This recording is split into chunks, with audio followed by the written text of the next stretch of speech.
President Biden's visit before the end of his term.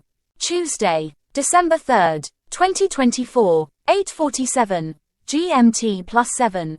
President Joe Biden's three-day visit to Angola is seen as a new opportunity for Angola to attract American investors, improve, and diversify its economy. The U.S. president's plane landed in Angola on the afternoon of December 2. Air Force One carrying U.S. President Joe Biden landed in Angola, marking the start of his official visit to the country. President Biden's three-day visit to Angola follows a delay from October 2024. During the visit, President Biden and his Angolan counterpart, João Lourenço, will discuss the future of bilateral cooperation. Additionally, President Biden plans to visit the National Slave Museum and the port city of Lobito to observe a railway project underway. In the context of Angola and the United States being strategic partners with significantly strengthened political, diplomatic, and cooperative relations over the past 30 years, Biden's visit is considered a new opportunity for Angola to attract American investors, enhance, and diversify its economy. The visit comes as President Biden's term draws to a close in just a few weeks. The last U.S. president to visit Africa was Barack Obama in 2015. Biden also attended the United Nations Climate Summit in Egypt in 2022. Before arriving in Angola, President Biden made a stop in Cape Verde in the Atlantic Ocean for a brief private meeting with Prime Minister Ulysses Correa e Silva. Trump makes a surprise announcement as Notre Dame Cathedral reopens.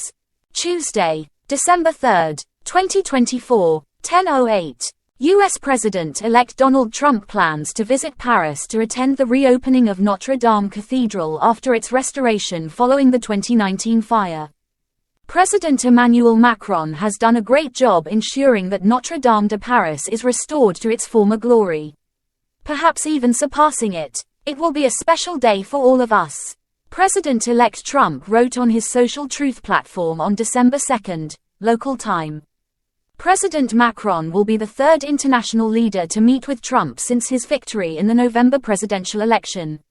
Previously, the 78-year-old politician welcomed Canadian Prime Minister Justin Trudeau and Argentine President Javier Milei at his Mar-a-Lago residence in Florida. The inauguration celebrating the reopening of Notre Dame Cathedral will take place from December 8.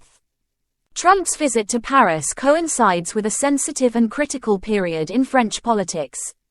In early December, far-right leader Marine Le Pen is preparing to join a left-wing coalition aiming to oust Prime Minister Michel Barnier. According to Bloomberg, on December 2, local time, France's National Front Party and a left-wing coalition submitted a motion of no confidence against Prime Minister Barnier's government. President-elect Trump has also nominated Charles Kushner, father of his son-in-law Jared Kushner, as the U.S. ambassador to France. The reopening celebrations for Notre Dame Cathedral will last 8 days, including a special ceremony dedicated to the firefighters, volunteers, artisans, and workers involved in its restoration. Monseigneur Olivier Ribadeau-Dumas, the rector of Notre Dame Cathedral, announced that the site will officially reopen to the public on December 8.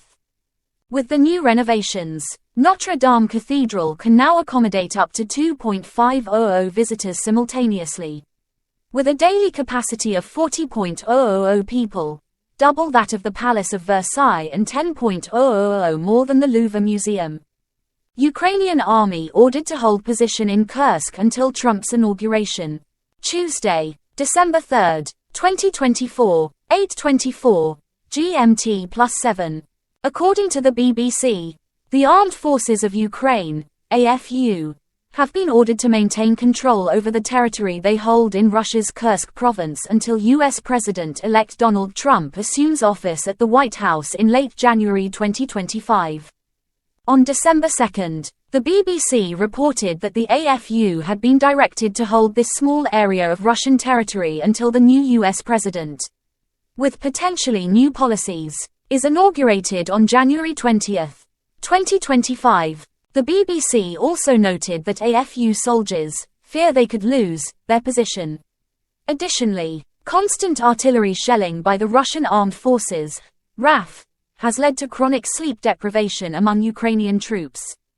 Kursk and Kharkiv remain hotspots for intense fighting, with Russian forces actively conducting operations to repel Ukrainian advances.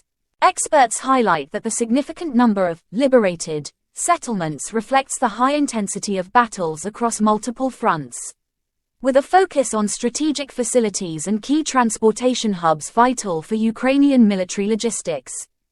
Currently, Russian forces control nearly 20% of Ukrainian territory.